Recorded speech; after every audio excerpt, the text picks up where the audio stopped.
Ah, não, achei que era... Achei que era um colega ali, mas esse é do tabelionato lá de... Então, achei que o nome era parecido, acho que me confundi, desculpe aí, mas então, achei que era o colega que é registrador no interior do Rio Grande do Sul.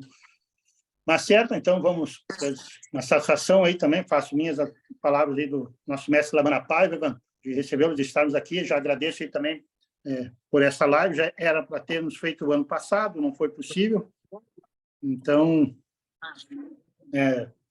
ficou agora iniciando o ano aí, tá mais próximo a março, uma satisfação, então, tratarmos desse assunto aí da questão de gestão de cartórios e contabilidade.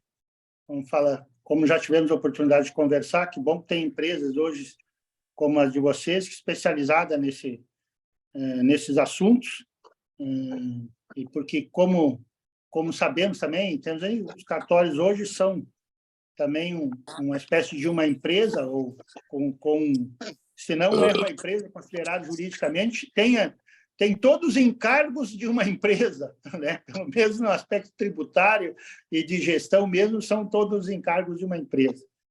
Então, é uma satisfação. Nos conhecemos lá no encontro, lá como tu disse, como é corrida a vida, aí contamos lá em Natal, num evento do IRIB, né? Um belo Isso, evento do IRIB. Isso. Vamos fazer para não dizer assim, vamos fazer uma confidência, para não dizer que contamos piadas de outros, vamos dizer que contamos bastante piada de gaúcho, né? Então, foi isso aí. Né? E isso foi verdade. Pois é. E num por acaso, né? Um por acaso ali que começamos a ser a conversa. Então, a satisfação daquela noite descontraída lá, de conversas boas, no fim, trouxe aí para nos trazer conhecimentos e tanto nos preocupa essa questão de gestão, de contabilidade, num segmento em que a gente hoje, embora como muitos, já vejo muitos cartorados, às vezes não conseguem nem tratar daquilo que é essencial da sua função, que é tratar de reuniões de registros, escrituras e de atos específicos, basta mais ter uma gestão e ultimamente vamos dizer, os últimos anos tem sido assim. E a questão a questão daí também de gestão tributária e de contabilidade, né? Como sabemos, é bem generosa a legislação nesse sentido. Então, te agradeço aí a oportunidade dessa conversa aqui, estar conversando com os registradores e notários gaúchos aqui associados, que foi julgado do Colégio Registral, da Associação de Registradores e Notários do Alto Uruguai e Missões, das quais as entidades que eu estou presidente, mas também com outros colegas aí de demais entidades aí que tem. Então, a satisfação aí está contigo, Eduardo. Obrigado. Muito obrigado aí aos mestres aí, né, o doutor Sérgio e o doutor Lamana, demais colegas. Para nós aqui da LAI, para mim especificamente, é uma satisfação poder estar falando com vocês. Vamos fazer desse momento um grande bate-papo, um fórum mesmo de discussões, caso vocês tenham dúvidas e as coisas forem surgindo, vão perguntando, à medida do possível nós vamos tentar responder a todas, né? E estamos aqui, eu digo não por acaso, estamos aqui porque há alguns anos atrás nos dedicamos a estudar esta área de cartórios. Eu vou chamar assim de cartórios, porque diante de um trabalho que nós iniciamos na área tributária em Santa Catarina, nós começamos a perceber várias distorções. Primeiramente, eu acho que uma coisa que já é de conhecimento de todos, sempre vocês são tributados pela pior maneira, pelo pior jeito, né? Segundo, a falta de controles e até a falta de uma contabilidade que pudesse dar amparo às várias situações que acontecem no dia a dia do cartório e nós vamos pontuá-las dentro desta fala que vamos fazer aqui hoje.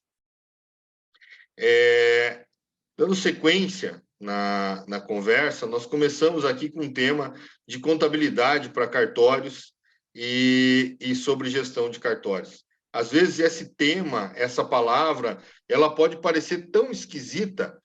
E por que esquisita? Mas por que contabilidade para cartórios? Se a gente entrar na principal função da contabilidade, a principal função da contabilidade é fornecer informações para os seus usuários, para o planejamento e tomada de decisão. E quando nós começamos a estudar essa área, nós vimos que o último lugar que vinha informação para que vocês pudessem fazer um planejamento e tomada de decisão era da contabilidade. Por uma razão muito simples.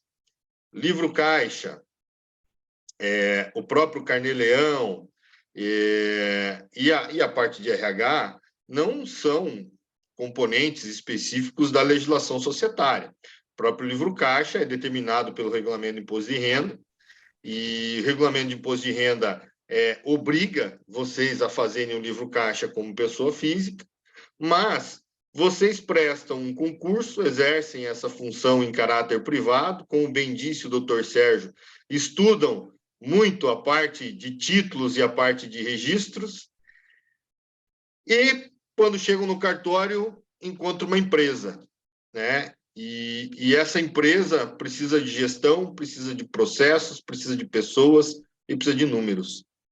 E aí é que vem o problema, porque o dia a dia da atividade, as várias situações que acontecem no balcão, acabam que muitas vezes distanciando, né, o delegatário, o oficial, da função de gestão. E será que essa função ela é primordial hoje para o sucesso da serventia de vocês? Eu não tenho dúvida. Outro dia compartilhei aqui uma fala do Dr. Paiva em um evento em que ele falava da empresa Gerdau, falava sobre esses processos de organização e que levavam ao sucesso. No final da situação, o que nós pretendemos aqui? Resultado, né? E qual o resultado? Como medir esse resultado? Como fazer para que a gente saiba se o nosso cartório é saudável ou não é saudável? Então, lá atrás, quando nós começamos a analisar esse setor e participamos de vários eventos da Receita Federal no âmbito tributário, em face dos delegatários, aconteceu no Maranhão, aconteceu em Minas, aconteceu no estado do Tocantins, em que houve as ações aí chamadas de conformidade fiscal, que, na verdade, nada mais era do que cruzamento de dados, né, dos números que estavam informados na Justiça Aberta e daquilo que a Receita cruzou de dados que estava informado na Declaração de Imposto de Renda. A partir daí, ela fez uma grande ação nesses estados, fez em São Paulo e distribuiu pesadas multas aí para vários colegas de vocês. Senhores, lá no escritório, nós temos uma característica que é trabalhar em primeiro lugar com a conformidade. Então, a gente acredita muito num processo que é o diagnóstico, o planejamento, a proteção e a economia. Diagnóstico porque, muitas vezes, vocês, protetores das informações de terceiros, acabam, muitas vezes, não sabendo como está essas informações de vocês perante os órgãos fiscalizadores. Então, nós fazemos um vasto levantamento dos últimos 5 anos, com uma análise tributária muito criteriosa para saber se vocês estão, eventualmente, correndo algum risco, né, de uma possível malha e possível aplicação de multa. E não raro, né, nós começamos esse trabalho pensando em economia tributária e nós percebemos que a melhor economia que nós conseguimos entregar para todos vocês é evitar pesadas multas, evitar ações fiscais. E isso acontece porque, normalmente, quando fazemos esse trabalho, a gente identifica muitas distorções, né? Nós já tivemos aí com oficiais que nos garantiram, olha, nós não temos, no meu caso aqui, eu garanto, eu pago tudo certo, não tenho nada, não tenho problema nenhum, e quando a gente foi ver a informação, tinha informação duplicada do Carnê-Leão, para declaração de imposto de renda, tinham coisas colocadas como dedutibilidade que não eram dedutíveis, tinham várias situações que fugiam ao controle e ao conhecimento do oficial e que estavam expondo esse oficial a uma execução fiscal, a um procedimento da Receita Federal e eventual, como aconteceu no Maranhão, em vários casos, até a recomendação para perda de delegação. Então, nós, pensando nessa situação, nós desenvolvemos essa metodologia desta análise primária quando a pessoa chega no escritório. Então, a primeira coisa que nós fazemos é pensar nessa questão do compliance, nessa questão de trazer para vocês não diria nem um raio-x, uma radiografia, mas uma tomografia de como está o compliance e a conformidade das informações de vocês perante aos órgãos fiscalizadores. E não estou falando só da Receita Federal, não. Estou falando da Receita, estou falando da Prefeitura, né? Estou falando do próprio TJ, estou falando de ações de conformidade mesmo, tá? Então, isto posto e sendo muito importante e interessante que se faça, nós começamos a adentrar num universo que era o seguinte: por que o cartório não tem uma contabilidade aonde você possa controlar o ativo, o passivo e o resultado? Por que não existe isso no cartório? Por que o cartório não adota esses procedimentos? E aí a razão é muito simples, porque a visão de todos, e a visão, inclusive, de todos os colegas aí da área contábil, é que trata-se de uma pessoa física e, portanto, a pessoa física estando obrigada legalmente ao livro caixa, para que eu vou pensar numa contabilidade? Como vamos pensar nisso? Eu, contar um pouquinho aqui, carrego uma história. O meu primeiro emprego foi no Banestado e foi a primeira vez que eu tive contato, né? Quando se fala da área contábil, minha primeira formação, quando se fala da contabilidade, eu tive contato a um plano de contas e uma contabilidade específica, porque a contabilidade bancária, que está sujeita às normas do Banco Central, é fiscalizada pelo Banco Central, ela tem um plano de contas e uma maneira de trabalhar muito específica. Bom, depois eu acabei entrando em algumas empresas de auditoria, mas quis o destino que eu sempre fosse envolvido com setores específicos. Trabalhei com um setor específico na área de consórcio, depois fui trabalhar na Grunitsky Auditores, que era uma empresa específica na área de plano de saúde, e que também vinha de uma implantação da Lei 9656, que trazia, naquele momento, uma contabilidade específica para as operadoras de plano de saúde, que até então não se falava em questões atuárias, enfim, tudo que envolveu a Lei 9656.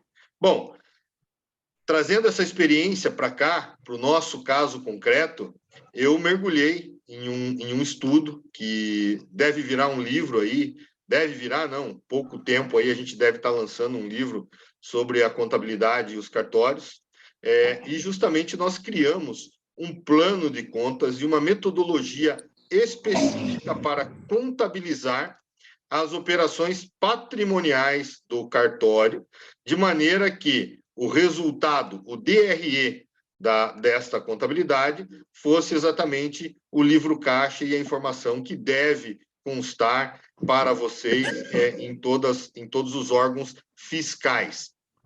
E por que o DRE? O que é o DRE? O DRE é o demonstrativo de resultado do exercício.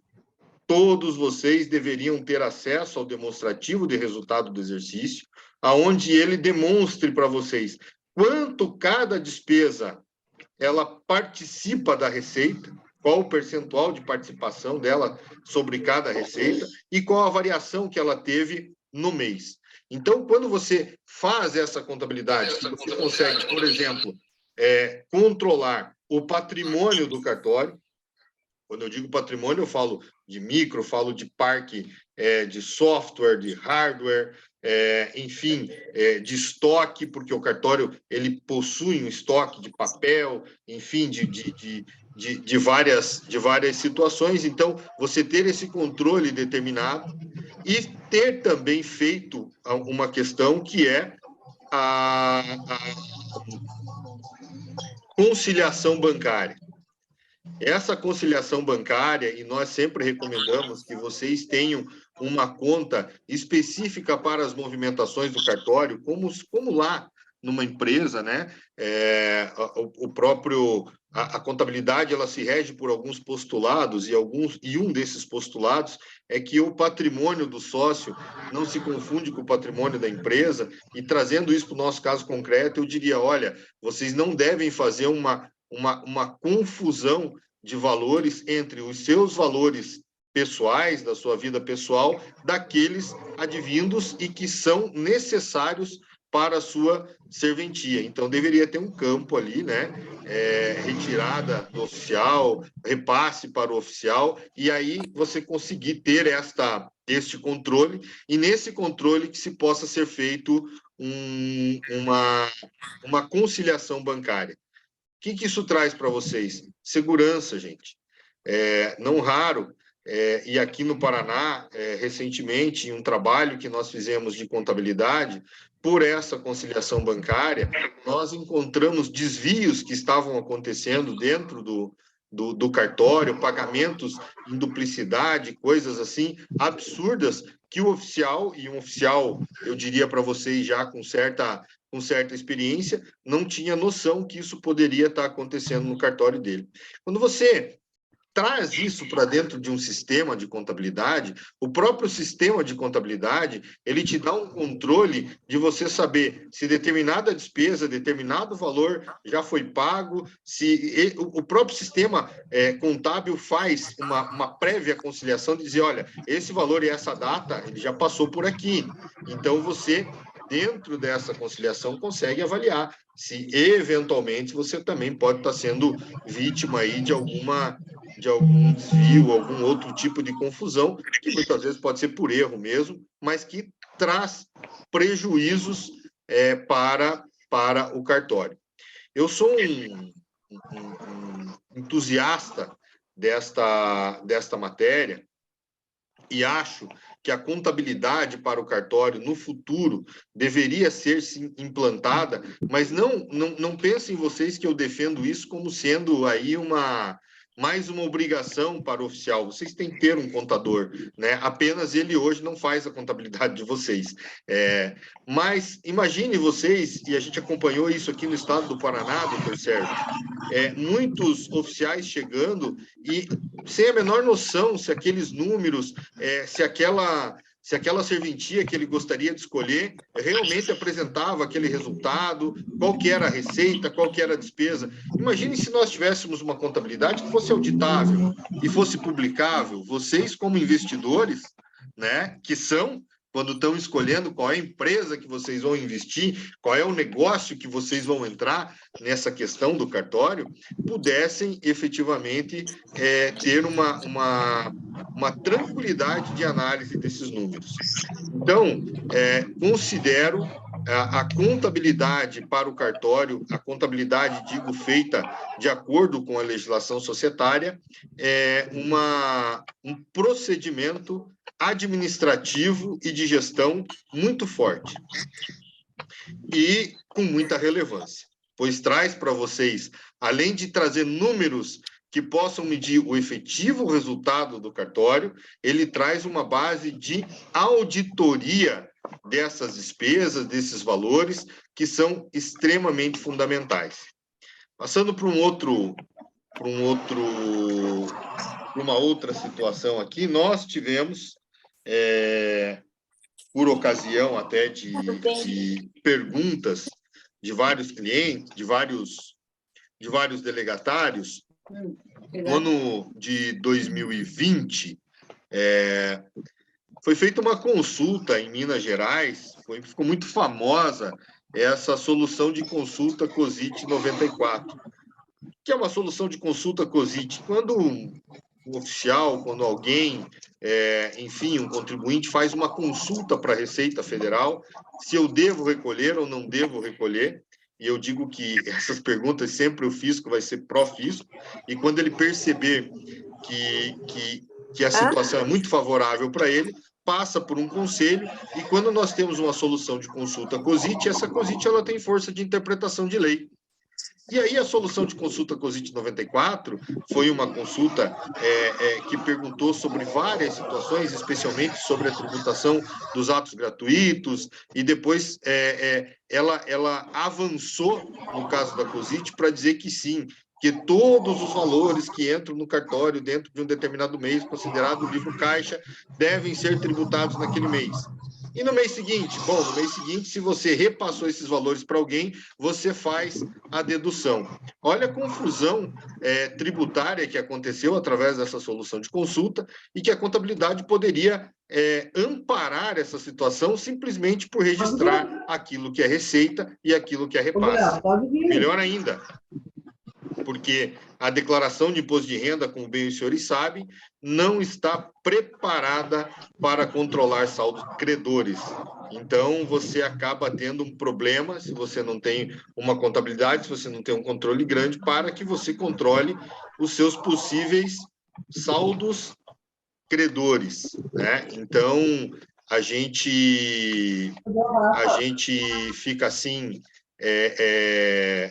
acompanhando essas situações e vendo que, quando a gente precisa fazer uma defesa para um determinado oficial, o que nós temos como base disso? Nós temos como base disso algo chamado contabilidade, legislação societária, a coisa feita, encaminhada para o fisco.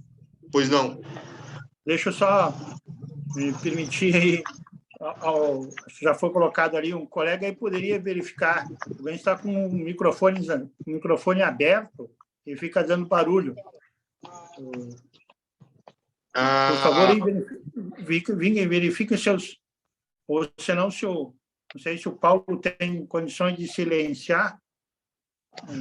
Deixa eu dar uma olhada aqui, né? Vamos, bem importante essa observação para que os colegas aí mantenham os seus microfones desligados, né? Porque senão qualquer situação gera uma interferência. Eu estou olhando aqui agora, doutor, e... Eu vou desligar o meu agora aqui. Tá. Daí... Isso. Bom, agora eu acho que só o meu aqui está ligado, né? Tinha um ruído antes, ele estava atrapalhando bastante aí, né? Mas tá bom, certo. Agradeço aí os colegas, obrigado, desculpe a interrupção. Desculpe a interrupção no pensamento aí, mas só para ficar mais confortável para todos nós. Presidente, Evandro. Oi? Oi? Quem falou? Bom, fui eu, Sérgio, era do presidente que estava aberto. Ah, era do presidente. Tá, obrigado, então, obrigado. Tá. Eu acho que agora nós estamos aí, todo mundo no mute, só o meu microfone está aberto aqui. Então, retomando o que nós estávamos falando, essa questão tributária, muitas vezes, quando nós temos estas consultas feitas diretamente para a Receita Federal, e eu entendo, às vezes alguns colegas ficam aí receosos, né, de buscar essa informação com empresas, muitas vezes as empresas não são especializadas aí no setor, e aí ficam receosos com esta questão sobre devo tributar, não devo tributar, mas vejam, essa solução de consulta 94 trouxe um grave problema para vocês, um problema que vocês não tinham, né? E que problema que vocês não tinham? Essa tributação dos atos gratuitos, esse entendimento sobre toda essa tributação, sobre tudo aquilo que entra no cartório, e que muitas vezes a gente sabe, entram valores no cartório, depósito prévio, enfim, que não são ainda, que não se transformaram ainda em receita. Então, se nós precisamos fazer, de repente, uma defesa em cima disso, você utiliza o quê? O livro caixa? Utiliza a solução de consulta? Não. A melhor ferramenta é a contabilidade, porque aí, contabilmente, vai estar lançado ali dentro da legislação societária e fundamentado o que é receita, o que é repasse, o que é tributável naquele momento e o que será tributável num segundo momento, caso venha virar receita. Então, isso é muito importante. E digo para vocês que sou um defensor dessa contabilidade e todos os nossos clientes no escritório, nós aplicamos esta metodologia. Eu trouxe aqui alguns conceitos e deixa eu ver se eu consigo entrar aqui.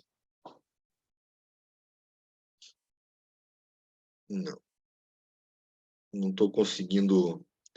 Eu trouxe para vocês, para que vocês entendam, né, a importância desta contabilidade. Só um pouquinho, que eu estou me atrapalhando um pouco aqui com a tecnologia, mas nós já vamos chegar aqui no... eu não estou conseguindo compartilhar a minha tela aqui. Espera aí. Deixa eu ver se...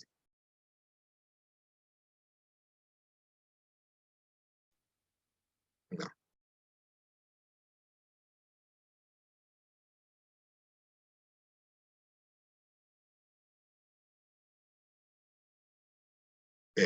Não vou conseguir chegar, mas vamos tocando aqui. Existem alguns conceitos contábeis e eu costumo falar muito sobre este princípio, o princípio, né, da oportunidade, né, em que você, tendo os conhecimentos, tendo as despesas, você deve registrá-las, né, e aí ele é muito próximo do regime de caixa, é algo que tem que ser observado. E outra situação que deve ser observada, como eu já falei aqui, é esta separação das despesas de vocês, do que é pessoal, daquilo que é do cartório. E uma outra pergunta que sempre escuto, né? CNPJ ou CPF? Abro a conta pelo CNPJ, abro a conta pelo CPF. Contrato pelo CNPJ, contrato pelo CPF. Gente, hoje, né, na legislação atual, vocês são vistos e tributados, encarados e alocados, digamos assim, como pessoas físicas que receberam essa delegação em caráter privado. E, nesse sentido, como pessoa física, vocês devem contratar tudo pelo seu CPF, pelo seu CAEPF. Eu tenho um grande questionamento com essa teimosia da Receita Federal em manter que vocês sejam obrigados a ter um CNPJ. Ele traz uma grande confusão. Primeiro que esse CNPJ ele não alcança nenhuma personalidade jurídica e não pode figurar em polo passivo de coisa alguma. Segundo, que não raro a gente vê os bancos, inclusive, oferecerem valores para que vocês façam contratação de caixa, de valores, de maquinetas, tudo por esse CNPJ. Olha a confusão tributária que isso causa. Primeiro que o banco vai ter um problema, né, porque por essa questão de não alcançar essa personalidade jurídica. E segundo, porque quando a gente fala em você receber valores para um CNPJ e transferir para a pessoa física, eu não ficaria surpreso se em determinado momento a Receita Federal falasse, olha, se você receber pelo CNPJ e passar para a pessoa física, tem uma tributação aí no meio. Porque o CNPJ ele não tem uma declaração de imposto de renda porque ele não é factível de renda. Então, existe uma confusão jurídica e uma confusão contábil e uma confusão tributária muito grande que pode acontecer caso né, essa prática que a gente vê muito acontecer de contratação aí de capital de giro, de financiamentos diversos, de maquinetas, enfim, de várias situações pelo CNPJ. Tomem muito cuidado com essa situação, porque vocês estão obrigados a contratar tudo pelo CPF e pelo CAEPF de vocês. Sobre esta contabilidade, né, como eu disse, é muito importante que dentro do cartório, quando vocês possuem móveis, vocês possuem equipamentos, vocês possuem outros investimentos, que isso tudo transite por esta contabilidade, que ela seja a sua fonte de controle. E isso, no final, tem que bater com a sua declaração de imposto de renda. Outra situação muito peculiar que a gente vê acontecer, Carnê-Leão, né?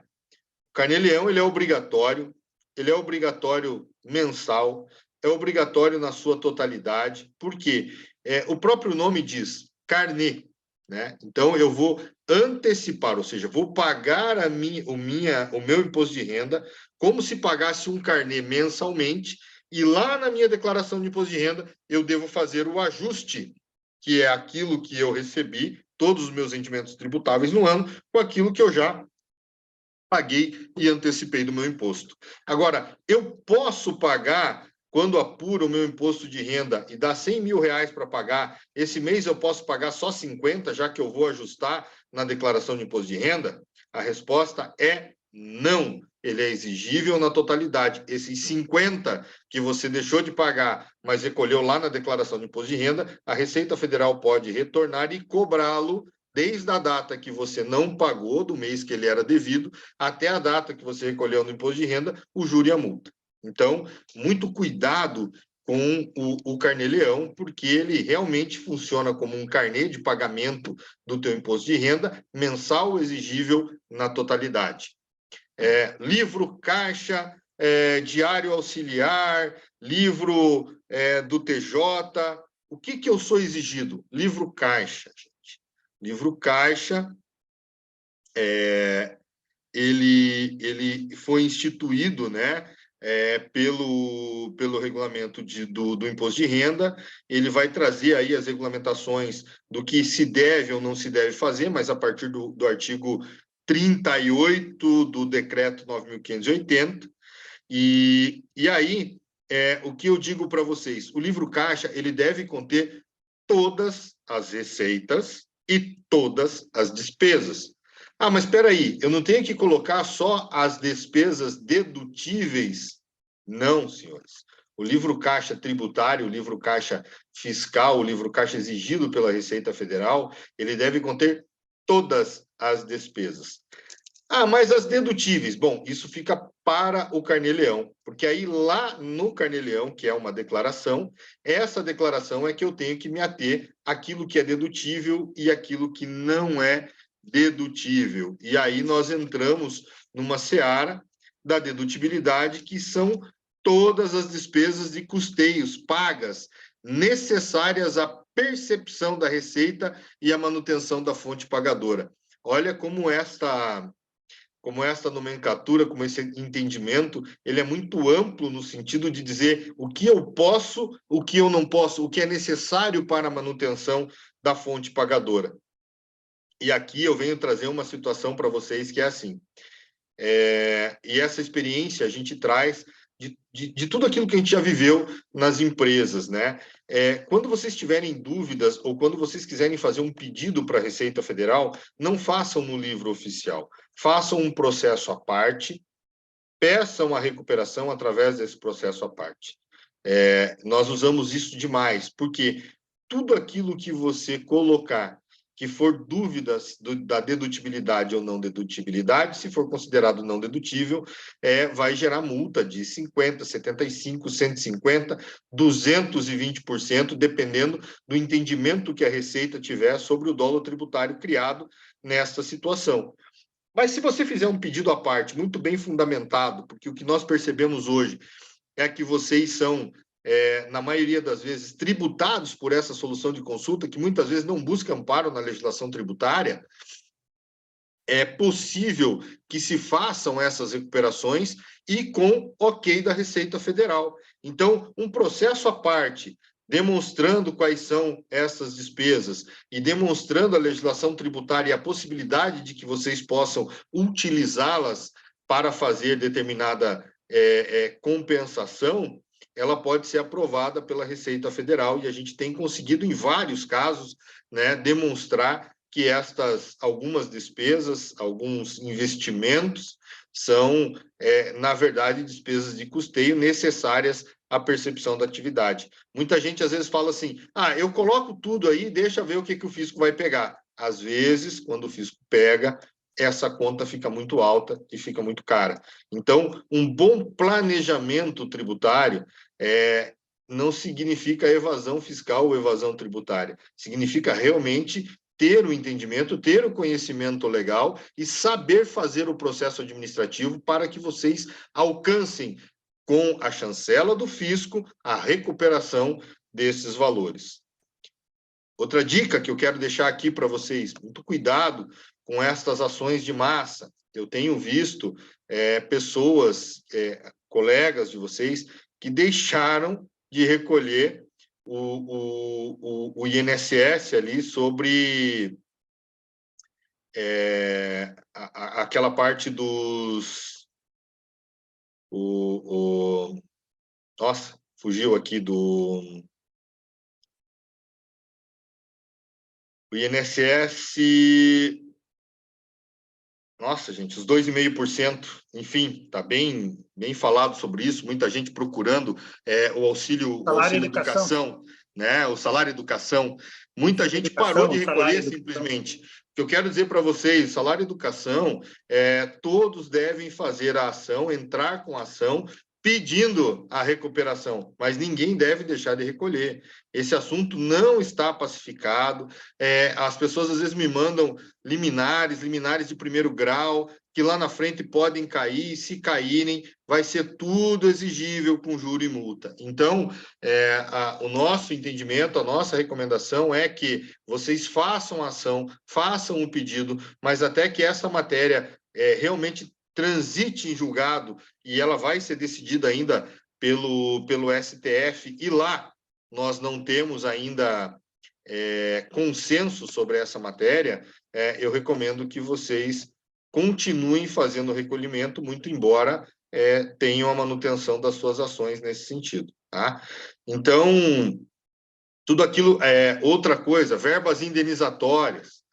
A verba indenizatória, que a gente vê muitos escritórios de massa aí trazendo para vocês recuperações sobre verbas indenizatórias, verbas que ainda não estão pacificadas e que tampouco, no nosso entendimento, serão.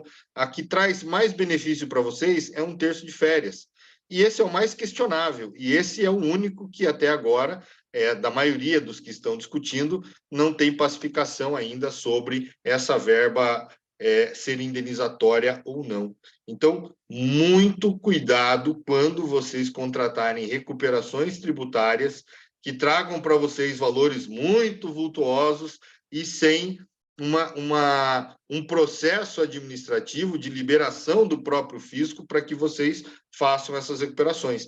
Todas essas declarações podem ser consideradas não declaradas e estão sujeitas a multa aí de 150% e até 220%. Estou falando bastante e quero, nesse momento, depois dessa introdução que fizemos aí, perguntar se algum colega tem alguma dúvida, se é o momento da gente levantar alguma questão. Eu agora fico disponível aqui para as perguntas de vocês.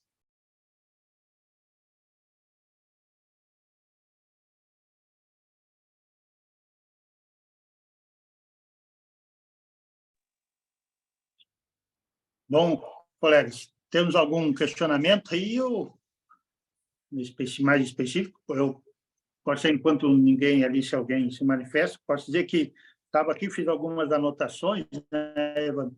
Realmente inclusive, algum vocabulário, alguma coisa que a gente começa a anotar, e nessa visão que, particularmente aqui, eu posso dizer, me permite até fazer o pessoal aqui, né?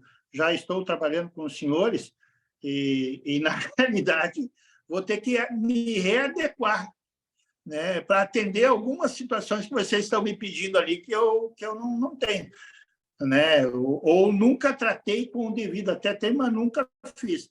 Por exemplo, esse aspecto que tu falaste agora ali, temos que lançar todas as despesas, agora, aquilo que é dedutível não é outra situação, uma coisa que não tinha me ocorrido, que a gente pode fazer, que é né, do livro caixa. Né? E achei importante também falar do tal DRE, que é o demonstrativo de resultado econômico, né? Que surge nesse aspecto na questão da contabilidade fiscal ou tributária versus a contabilidade gerencial, que me acredito que é isso que tu fala, de a gente entender. Quer dizer, somos pessoas físicas, mas também somos, ao mesmo tempo, jurídica para determinadas, ou empresários como determinadas situações. Isso é um caráter híbrido da atividade, né?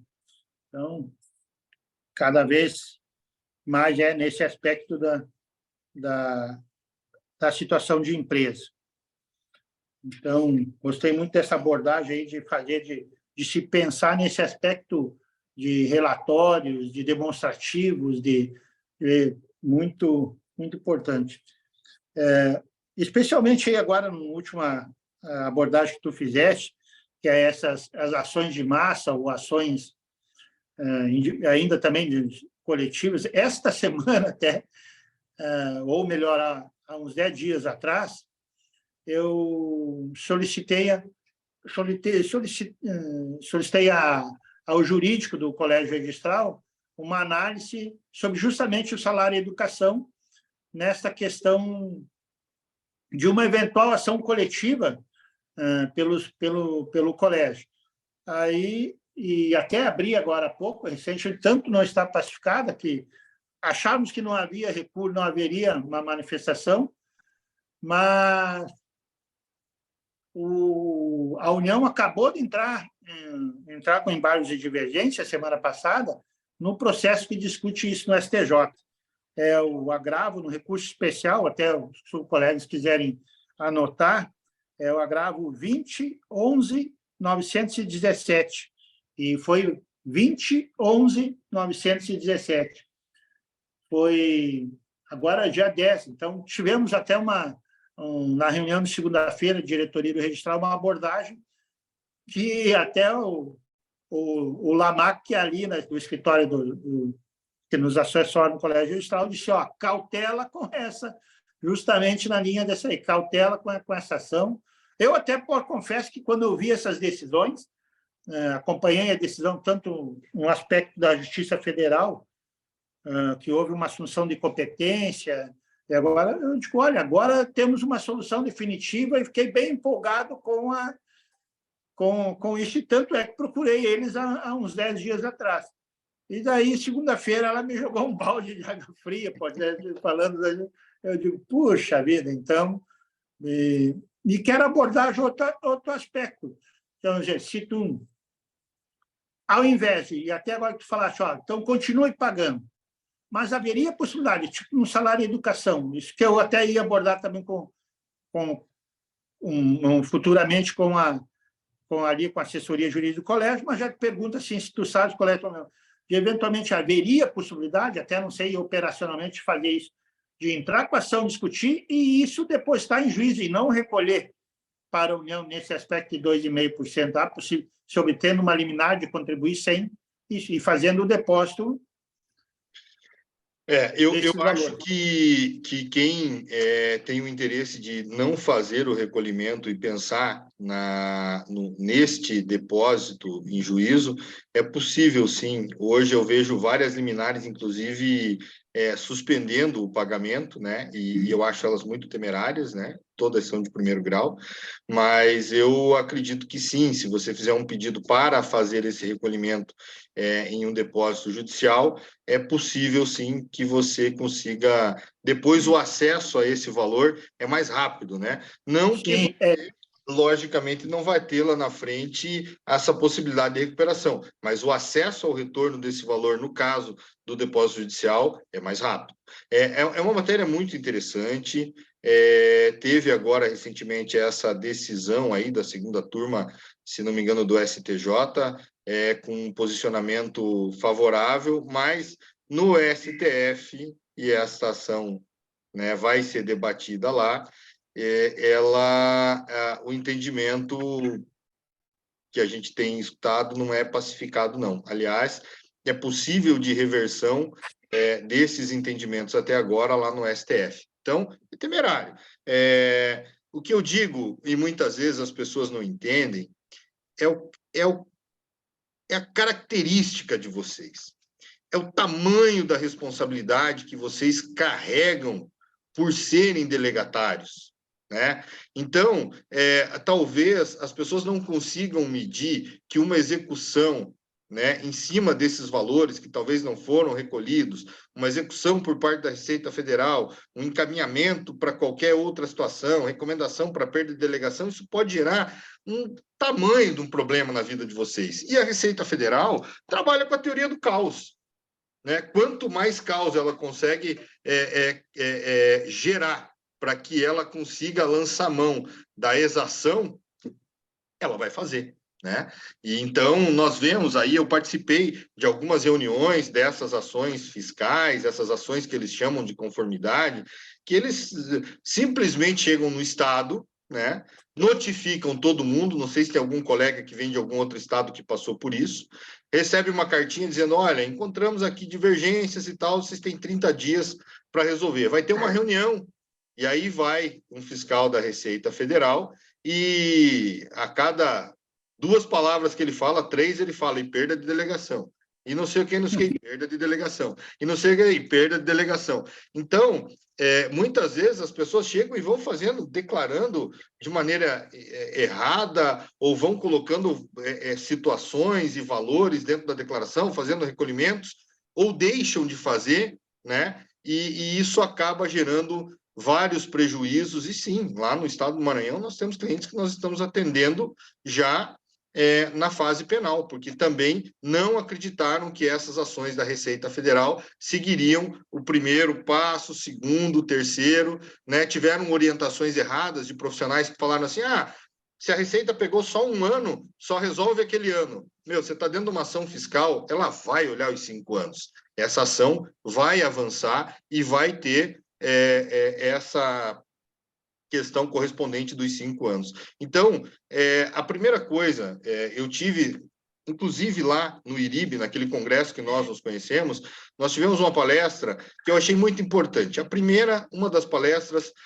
que um dos palestrantes lá falava sobre desinstitucionalização e gestão profissional do cartório. Eu acho que essa é uma visão que vocês têm que carregar a cada dia. Preciso ter uma gestão profissional, preciso desinstitucionalizar o meu cartório, tirar esse peso de que, né, muitas vezes se pensa, e pelo olhar, né, de alguns, às vezes, olha, será que o cartório é uma repartição pública? Não, você tem que ter uma visão profissional, um olhar do cliente, uma gestão dinâmica, uma gestão de tempo, teus funcionários têm que estar treinados para um atendimento profícuo, para que isso seja célere e o cara saia dali dizendo, puxa vida, que baita lugar que eu passei, que foi aquele cartório. E, de outro lado dessa gestão profissional, ter conhecimento desses números para que vocês não corram riscos desnecessários. Aqui, né, fora do ambiente de cartórios, e eu atendi por muitos anos as empresas, eu digo para vocês, aparecia toda hora alguém com uma solução de recuperação, de valores, de não sei o quê, de coisas estapafúrdias, e que no final das contas levavam essas empresas e levaram essas empresas hoje a terem constituído grandes passivos tributários. Então, sejam bem cautelosos com estas situações, tá? Então, para falar sobre isso, temos uma pergunta aqui, doutor.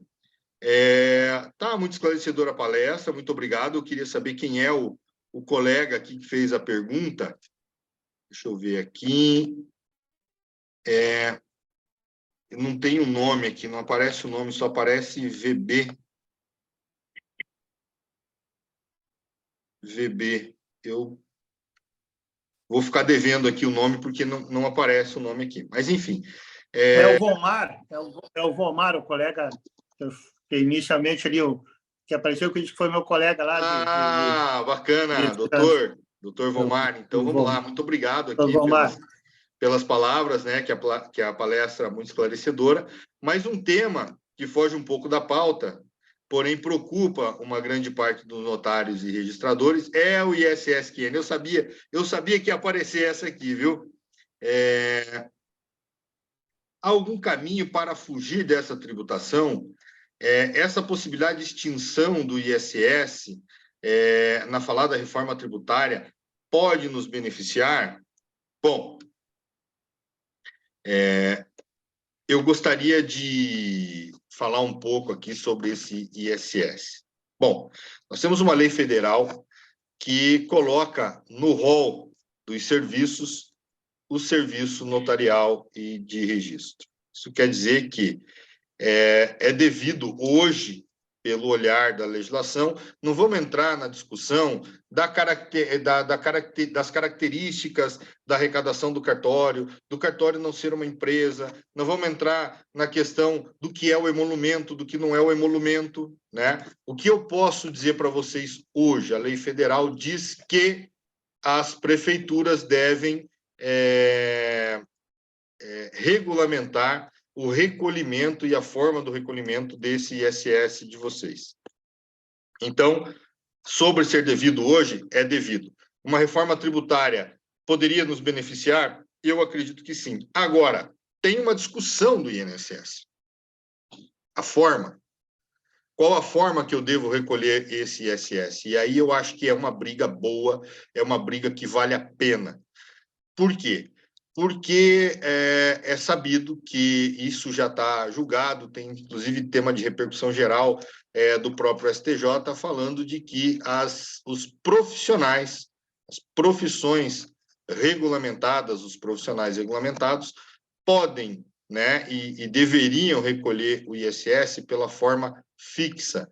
O problema é que muitos municípios não legislaram sobre esta questão. Então, vamos falar assim, essa profissão de vocês é regulamentada, tão regulamentada que necessita, inclusive, de uma delegação específica, né?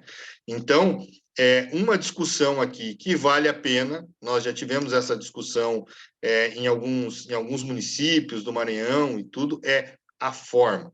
E isso a gente pode aprofundar com vocês, né, sobre a intenção da gente discutir no município de vocês a forma do recolhimento. Essa eu acho que é uma discussão válida e tem aí bastante tema para que a gente possa brigar por essa situação. Não sei se fui esclarecedor aqui. Aí tem o doutor Vicente.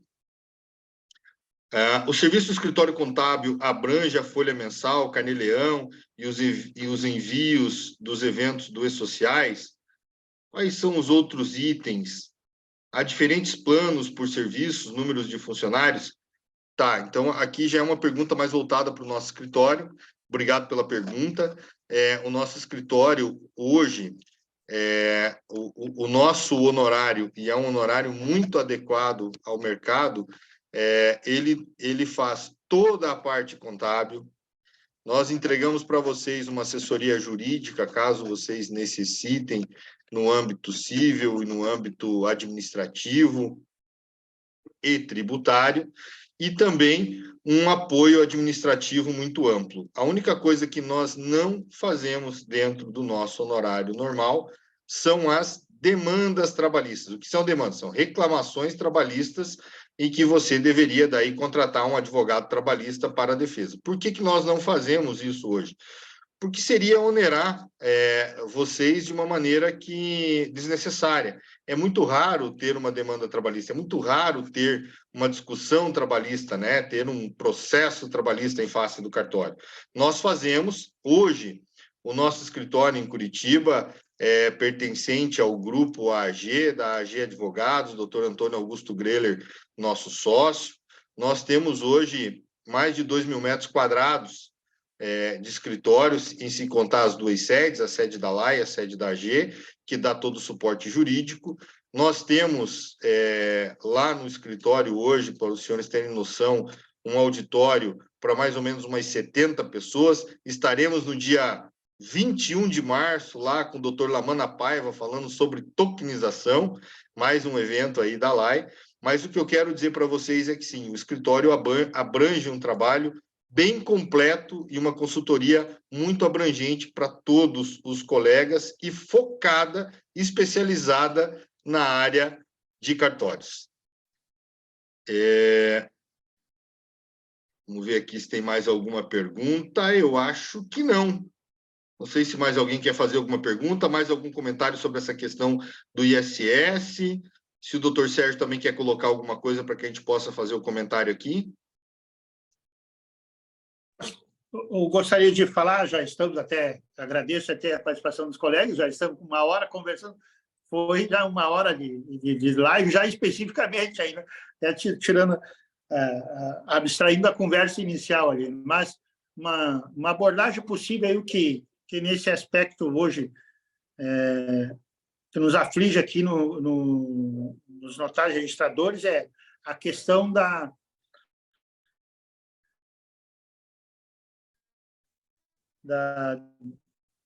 Deu uma travada aí, doutor. Não, qual a posição? Oi? Deu uma travada, doutor. Eu não escutei a pergunta. A questão desse PMSO, como é que é, da segurança o PCMSO, essa questão aí, se vocês estão obrigados ou não a fazer essas metodologias exigidas aí pela medicina do trabalho. Nesse ponto também, vamos entrar numa discussão? Cartório, é empresa, não é empresa, é microempresa, é IPP e tal, não tem nada disso. Nada disso, acho que essa é uma discussão vencida. Nós temos que entender se vale a pena você fazer ou não. Quando nós falamos de trabalho, e essa é uma opinião minha e é uma visualização que nós temos, todo trabalho é insalubre em algum momento. E a lei ali vai tratar tanto de exposição a agente químico quanto a ergometria. Então, quando eu entro neste tipo de debate, eu vou fazer lá uma situação e vou ver que eu estaria obrigado, sim, por algum desses motivos, ou por algum tipo de insalubridade que o meu colaborador pode estar exposto. Então, eu desconheço qualquer trabalho que esteja livre de qualquer tipo de salubridade. Então, a recomendação que eu faço para os meus clientes é: faça, porque isso vai evitar que você tenha multa, faça, porque numa eventual reclamatória trabalhista vai evitar que isso seja colocado em questão e que você não tenha esses procedimentos. Então, a orientação é que tem várias clínicas hoje, clínicas aí de todo jeito, que fazem esses relatórios para vocês. O custo não é tão alto assim, pelo contrário, nós temos visto aqui alguns que têm um custo até relativamente baixo, mas entregam os relatórios. Então, a minha recomendação é que seja feito, porque se você hoje tiver que fazer dizer assim, olha, eu não tenho, eu vou entrar na discussão, não tenho trabalho insalubre aqui, você vai ter que fazer um laudo. Esse laudo de engenharia vai custar mais caro do que você atender a lei e fazer de uma vez essa questão do PCMSO aí.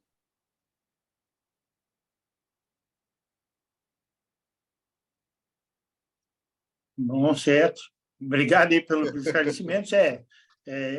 Eu já fazia há muito tempo, quando surgiu até, não é sobre obrigatoriedade, não é de agora, né? Tem laudo já lá em Erechim, no cartório que o anterior, eu já fazia muito tempo com uma empresa com medicina, com segurança do trabalho. Todos os anos ela ia lá, contratava, fazia um laudo.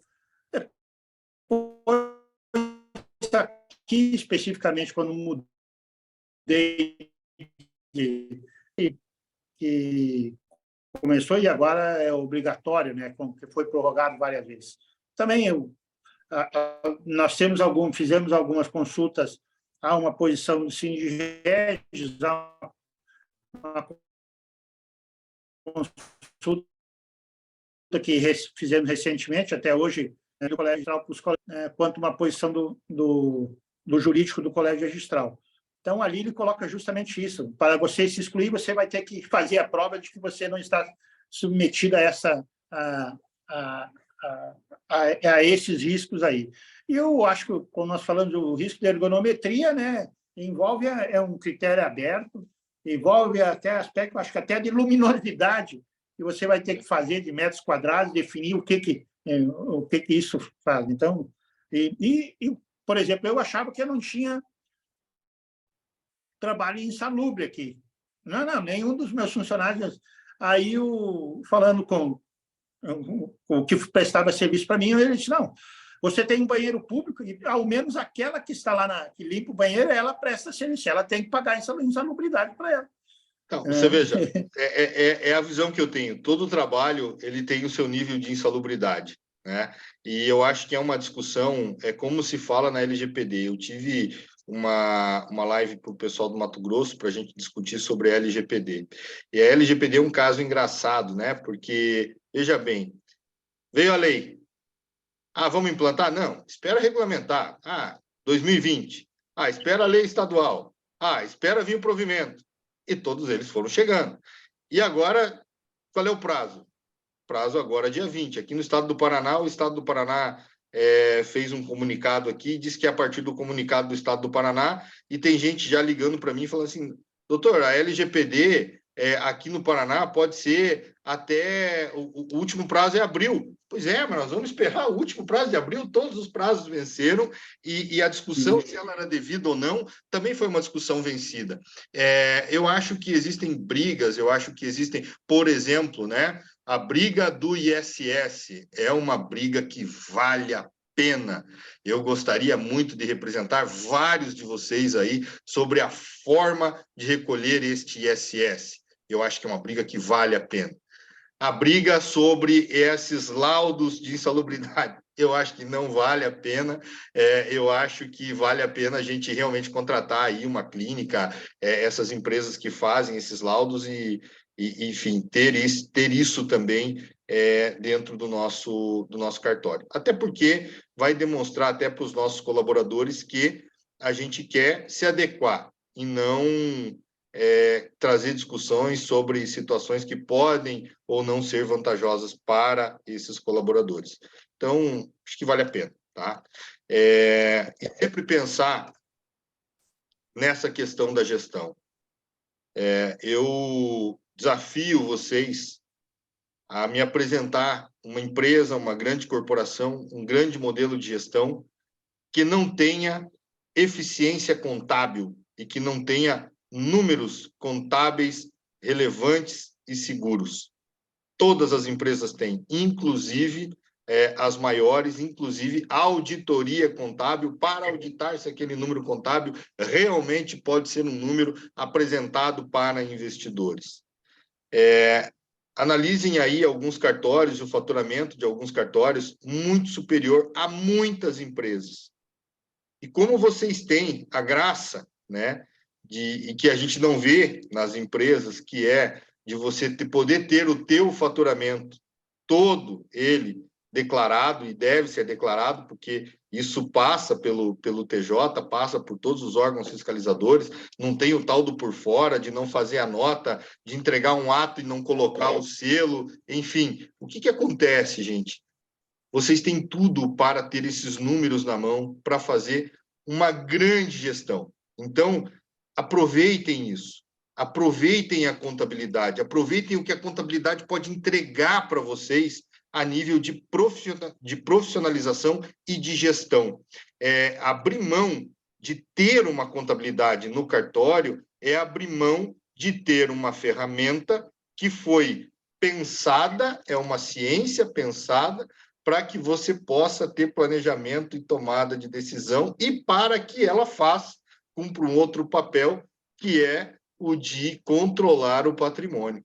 Então, queria deixar essa mensagem para vocês todos. Queria dizer que a LAI, a Legal Ad Extra, carinhosamente, né, conhecida por todos aí, Brasil afora, como LAI, é uma empresa que realmente se especializou e se especializa todos os dias no setor de vocês. Existem planos, sim, para vários tamanhos de serventia, como foi perguntado ali, eu acho que eu não tinha respondido de forma adequada esta pergunta ainda, mas contem com um escritório que pode trazer para vocês, além de especialização, tranquilidade para que vocês possam executar exatamente os trabalhos ao qual vocês estudaram para executar. E tenham números com quem vocês possam debater sobre desempenho e análise da serventia, né? Eu acho que isso é uma questão bem importante. Eu costumo dizer, o nosso símbolo aqui da nossa empresa é um leão. E normalmente, quando se vê o leão, o que você pensa, né? Meu Deus do céu, não quero saber do leão. O leão é um imposto de renda. Mas essa alusão ao leão, o leão na natureza, ele tem uma função muito clara dentro do seu clã, que não é o de caçar, não é o de... A função do leão é percorrer o seu território para que ele não seja invadido, para trazer tranquilidade para dentro da sua casa, para dentro do seu clã. Então, sejam vocês o leão, percorram esse território de vocês, procurem ferramentas de gestão, procurem ferramentas que possam dar para você visibilidade e controle dos seus números que os outros fazem a gestão, no caso do fisco. Então, espero que essa live tenha sido profícua, que a gente tenha conseguido atender aí as demandas do que nós fomos propostos aí para falar. Agradeço, né, a presença de todos vocês. Já se vai aí mais de 1 hora em que nós estamos conversando, estamos debatendo, e a conversa realmente está muito gostosa. E, mais uma vez, fico à disposição. Se tiver alguma pergunta, pessoal, por favor, estamos aqui para tentar respondê-las aí à altura.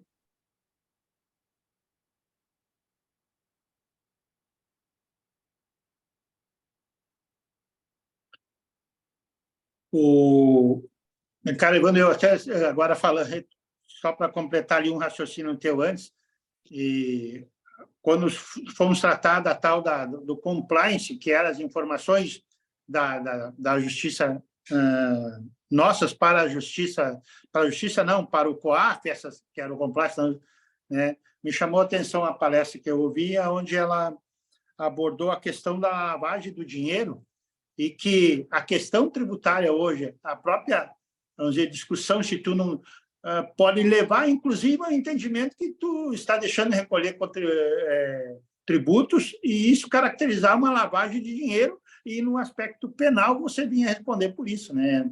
Bem interessante é muito tênue essa questão aí. E voltando lá à questão do salário e educação que falas, e daí me permite até... Não fui eu que fiz essa comparação, foi o próprio ministro do STF, que diz que quando você deixa de pagar um tributo, mesmo tu tendo uma sentença com trânsito em julgado, você fez uma aposta, que o Supremo pode mudar de opinião. Né? Numa aposta, ele comparou que era um cassino.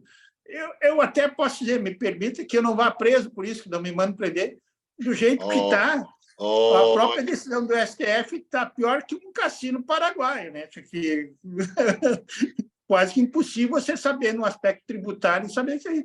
Então, já que o próprio ministro fez a comparação a um cassino, e isso eu vi um recorde. Bom, então o próprio ministro está comparando o STF a um cassino, né? Cassino de apostas. Então, é como eu falei agora. Então, é mais fácil, mais seguro você apostar num cassino lá no Paraguai, lá em Assunção, ou aqui, já trazendo para mais próximo meu aqui, que eu estou a 20 quilômetros aqui dos cassinos uruguaios, né? Mas é mais ou menos assim, né? Nesse aspecto. Mas só para fechar, não sei, acho que também da minha parte aqui, então, vou finalizar, eu não sei se algum colega gente, mas agradeço muito aí essas explanações, aprendi aqui bastante, foi ótima essas considerações aí da LAI, e né, só muito aí de coração que essa participação de vocês, dessa possibilidade de ter essa conversa aí com os amigos aí, certo? Muito obrigado. E agradeço também a todos os colegas aí que estiveram presentes aqui na live conosco. Muito obrigado aí pela participação também. Muito obrigado aos colegas do Rio Grande do Sul por esse espaço, muito obrigado por esse debate.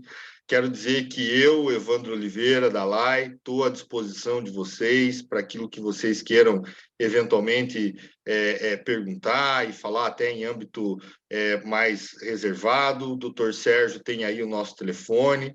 Dizer que é com grande alegria que eu anuncio que nos próximos dias a LAI deve estar chegando no Rio Grande do Sul, uma das nossas sedes, para que possa atendê-los mais perto aí, né? E é com muita alegria, com muita felicidade que nós falamos com vocês, tá? O nosso sócio, Paulo Celso, é aí compatriota de vocês, é aí do Rio Grande do Sul. Então, doutor Paulo tem um apreço muito grande para que a nossa empresa traga aí várias soluções para o Rio Grande do Sul. Então, muito obrigado pelo espaço, muito obrigado pelo convite. Estamos à disposição de vocês. Doutor Paulo, mais uma vez, muito obrigado. Doutor Lamana, não sei se ainda está com os netos aí, mas muito obrigado também, doutor Lamana, pelo espaço e, de repente, estaremos, acho que juntos aí no evento do Rio Grande do Sul. Bom, um forte abraço a todos e até mais. Bons negócios. Certo, um abraço aí ao Paulo também, obrigado aí, que sei que ele estava aí na retaguarda aí nossa, aí, muito obrigado aí. Carazinhense, né? Só para Caraziense, isso aí. Tá bom. Obrigado aí, um abraço aí. Obrigado, pessoal. Valeu, boa noite. Tchau, tchau.